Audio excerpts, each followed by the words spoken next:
প্রিয় দর্শক, রক্ত বাড়াতে কোনটা বেশি কার্যকারী, কবুতরের মাংস না কলিজা? ছোট্ট দুইটা কথা বলবো, এখান থেকে আপনারা বুঝতে পারবেন। প্রিয় দর্শক, তার আগে আমরা জানবো রক্ত বাড়া বলতে আমরা কি বুঝি। আসলে কি আমাদের শক্তি বাড়বে এমনটা? বিষয়টা এমন না। রক্ত বাড়া মানে হিমোগ্লোবিনের পরিমাণ বাড়া। প্রিয় দর্শক, এই রক্ত তৈরিতে তিনটা উপাদান লাগে। একটা হচ্ছে ভিটামিন বি 12, আয়রন এবং ফলিক অ্যাসিড। এদের মধ্যে সবচাইতে গুরুত্বপূর্ণ হচ্ছে আয়রন।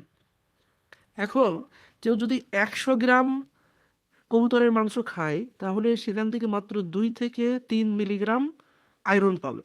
কিন্তু কেউ যদি 100 গ্রাম কলিজা খায়, সেখান থেকে সে 6 থেকে 8 মিলিগ্রাম আয়রন পাবে, এবং সেই সাথে সাথে ফলিক অ্যাসিড পাবে, ভিটামিন বি 12ও পাবে।